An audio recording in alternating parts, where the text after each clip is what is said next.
is this video is taking me forever to film because I am getting a sore throat. So that's fun. I'm gonna go get tea before we really get into this.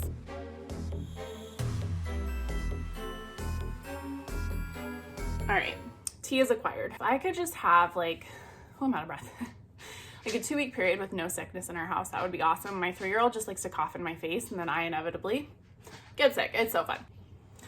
Hi everyone, this is Kelsey. This is Essentially Booked, and thank you so much for stopping by my channel today. Today is another day of Bookmas and Vlogmas, whatever you want to call it. Today we are going to talk about the anticipated releases that I have for the first quarter of the year of 2024, so January, February, March.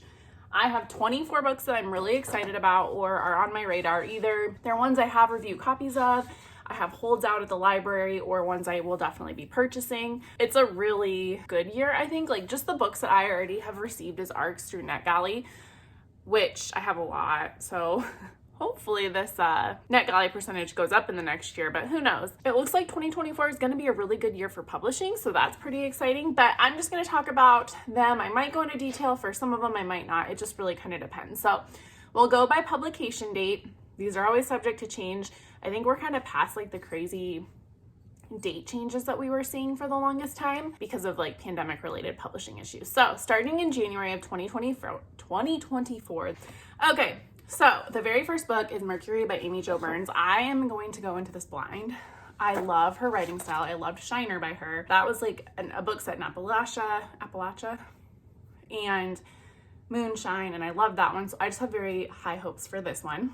And then on the 8th of January is The Heiress by Rachel Hawkins. I think this is a gothic one and I'm a little intrigued by it. I did enjoy The Villa last year, but I didn't love it. But it had like a historical fiction component and it wasn't a thriller. So I think that's why I liked it. And then on the 16th, I have a review copy of Resilient by Brooke Wells. She's a CrossFitter, so I'm pretty excited for this. It's not very long. I'm bringing it with me on my reading retreat in the next few weeks. And then I also have The Fury by Alex Michaelides. That comes out on the 16th as well. I'm really intrigued by this one. I love The Silent Patient, but I have not read the other book, The Maidens. So I'm just excited for this one. It sounds really intriguing. I think it's like an isolated island type thriller, which I tend to really like. And then on the 23rd is One in a Millennial by Kate Kennedy. And I think this is a memoir about being a millennial, maybe some pop culture. I don't know. I just had someone recommended it one time and I requested it on NetGalley. It sounds interesting. And then same with the 23rd still, Mysterious Case of the Alberton Angels by Janice Hallett. I really like her form of mysteries. They're mixed media. They're really fun to read. I didn't love her last book, so I'm excited to give this one a shot because I think it's just a little different. Has a better story in my opinion, but I did read The Christmas Appeal in December and really liked that too. And then the Breakup Tour is, I don't know the authors off the top of my head, but of course the thumbnails are coming up here. This is giving me like a Taylor Swift inspired romance vibe. This was written pre-Travis Kelce. I'm a big fan of them. So I'm excited for that romance. And then Family by Lori Frankel. I love This Is How It Always Is. It's one of my favorite books of all time. And I think I'm gonna love this book because it handles adoption and like adoptee trauma. And so a lot of books don't handle that very well or don't even address it. And I'm just excited to see what Lori does because she handles things with such compassion. And then on January 30th is All Roads Lead Here by Marian Zapata. This is a re-release and it's by Avon. She is the queen of slow burn romances. So like without a doubt, I'm pretty sure I will love this one. And there's usually a sports component, like there's sports romances generally. And then on the 30th is A Fragile Enchantment. And I am just super intrigued by this. I think it is romantic fantasy. A magical dressmaker commissioned for a royal wedding finds herself enrolled in a scandal when a gossip columnist draws attention to her undeniable chemistry with the groom, who I think is like the prince of a kingdom. My dogs have decided to just act up in the background, so I'm sorry if you hear feedback from them. And then, of course, on the 30th is A House of Flame and Shadow by Sarah J. Maas. I will probably drop everything in my life to read this. All right, so now with February, on the 6th, we have A Love Song for Ricky Wilde by Tia Williams. And I know a lot of people that have really loved her other book, and I cannot think of it at the top of my head, 7 Days in June. So this one is a book about a free-spirited florist and an enigmatic musician who are irreversibly linked through their history, art, and magic of Harlem. And she writes romances with depth, which I really appreciate. So this will be I'm really excited to read this one, and I'm very excited that Grand Central Publishing approved me when I requested the ARC. And then a thriller that I have on hold is Night Watching, and reading the description of this book, it gives me the last word where they're like locked into a house. But I think the premise is like a mom is home with her 2 children, and there's like a man trying to get in, scare them. I don't know. It sounds really fun. On the 20th is In Want of a Viscount by Lorraine Heath. She's a historical romance author that I just really enjoy. And then End of Story is the new AJ Finn book that's coming out, and he wrote The Woman in the Window, which I really loved reading. I'm just curious if his sophomore novel will be as like trendy, popular, but I'm gonna read it because The Woman in the Window was like such a hit. And then on the 27th, we have The Lure of the Wilds, which is a romantasy, and it looks diverse, so that's cool. It's a stunning romantasy debut about an enchanted library, 2 handsome fae, and 1 woman who brings them together, a library with a deadly enchantment, a fae lord who wants in, and a human woman willing to risk it all for a taste of power. So it has fae, libraries, things I love. This is probably one of my more anticipated reads as far as fantasy next year. So I'm pretty excited for that one. And then A Fate Inked in Blood is another romantasy that I've seen a lot of hype of it on TikTok and stuff, and so I'm just curious by that. One that I didn't talk about because I didn't write it down in my planner is The Warm Hands of Ghosts by Catherine Arden. She wrote the Winter and the Witch trilogy. No. The Bear and the Nightingale. This is kind of giving me Divine Rivals vibes, but only in the way that Catherine Arden can do. So, during the Great War, a combat nurse searches for her brother believed dead in the trenches despite eerie signs that suggest otherwise in this hauntingly beautiful historical novel with a speculative twist. I mean, I don't think it's going to be quite like Divine Rivals, but if you've read that, you understand why I'm thinking it sounds kind of similar. That is out on February 13th. All right, and then for the last month, it's March. So, let's see what we got coming out in March. On the 5th, we have The Great Divide by Cristina Henriquez. And this is a fantasy, I think. Nope, not at all. A powerful novel about the construction of the Panama Canal, casting light on the unsung people who lived, loved, and labored there.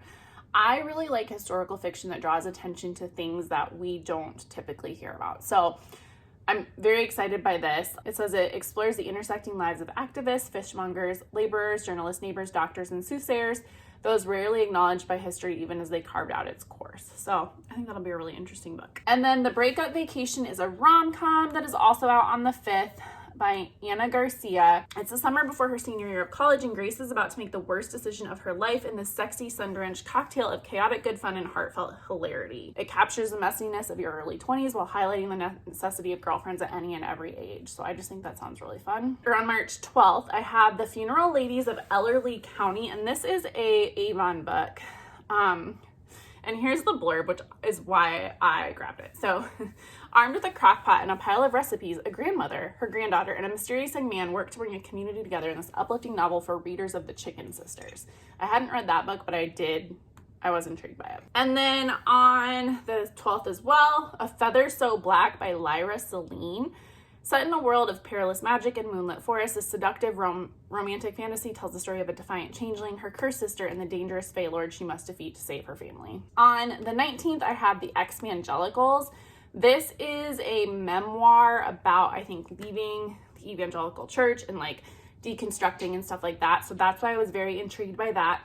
On the 19th, I have Kill for Me, Kill for You, which is by Steve Kavanaugh. I know Meredith of the Currently Reading podcast, like really, really loves Steve Kavanaugh. I think.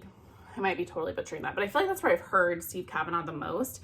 And so this is a psychological thriller about 2 women who make a dangerous pact to take revenge for each other after being pushed to the brink. I just heard his books are very propulsive and like just hard to put down. So we'll see. Maybe I'll become a thriller girly this year. And then finally, I have Wild for You by Jennifer Ryan. This is a cowboy romance by Avon. It takes place at the Dark Horse Dive Bar, where the Wilds throw one hell of a party and love could be a bar stool away. So I wanted to read more cowboy romance because people really love them. And I loved the Elsie Silver series, Chestnut Springs. It'll just be fun. This could be a really fun palate cleanser for whatever when I need it. So those are my first quarter anticipated releases.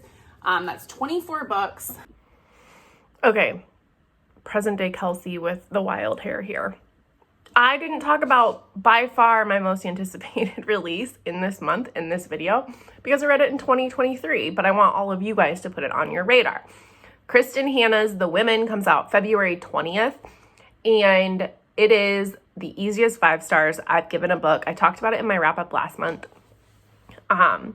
She does such a great job of transporting you into the Vietnam War, understanding the dynamics of that war from the political ramifications to, and like at a societal level with the main character, like how society perceived those who went to Vietnam, like before, during, after, mental health crises. She puts you right on the battle lines in Vietnam and you see how like horrific it is. I just felt this book so viscerally and I loved it. I read it so fast. It was a 5-star read, and it put me into the biggest reading slump I think I've ever been in. So February 20th, The Women by Kristen Hanna. Oh my goodness. Like, it's probably gonna be one of my favorite books of the year, and I don't know if I'm putting it in like later this year for best books of the year, or if I'm gonna hold off for like next year. I haven't decided yet, but that's how much I loved it, you guys. So The Women. So that is Bookmas, and we'll see what I've got next for you guys, because this is just kind of a fun couple 12 days, you know. I'm just excited for all this end of the year content and all of the like what I'm looking forward to for next year and reading goals. So you know, this is always so fun to film.